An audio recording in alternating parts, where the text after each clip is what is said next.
Welcome to Channel Today in History. In today's video we will talk about the day, July 23, 1952. Regime change in Egypt. Since 1923, the British had occupied Egypt, exercising firm control over its political life and benefiting from its economic development. King Fuad was an ally of the United Kingdom, which supported and protected him from popular demands of a socialist nature. His objective was to govern alone, without the control of parliament, where he had only one adversary, the Wafd. The king tried to dissolve it, constantly calling for new general elections, 6 in 12 years of reign. The Wafd was a political force supported by all sectors of the nation, but without a social program. He was opposed to the Constitutional Party, led by large landowners pro-British and supporters of the king's personal government, and the anti-British Sodist Party, which represented the Egyptian capitalist industrialists. Misr Bank channeled virtually all of the native capital and, with the help of the state, controlled most of Egypt's economic activities,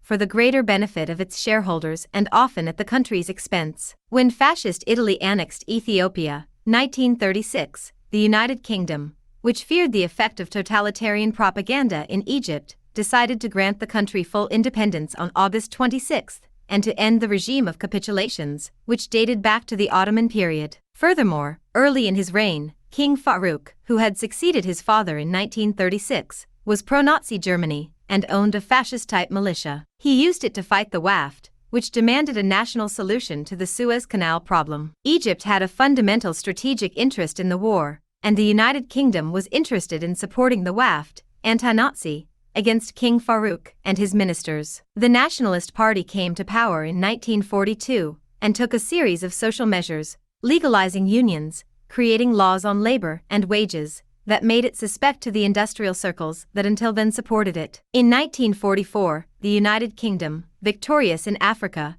no longer needed the Wafd and allowed the king to remove the Wafdist minister. After the war, economic and political difficulties multiplied, international problems aggravated, and Egyptian nationalism proved more fierce than ever. King Farouk ousted the Wafdista cabinet and, from February to July 1952, the ministers became succeeded in the midst of widespread political and social disorder. The army itself, disgusted by the complicity of the king and the Wafd with the British administrator, took part in the change of regime. The coup d'état would take place on July 23, 1952. The coup was organized by the Movement of Free Officials, created in 1949 by Commander Gamal Abdel Nasser, and by Abdel Hakim Amr, after the Palestinian defeat. The representative leader of the movement was General Mohammed Nahib. After the army took power, the king was forced to abdicate in favor of his newborn son and go into exile. In January 1953, the political parties were dissolved and replaced by a single party, the National Union. In February, a constitution was promulgated,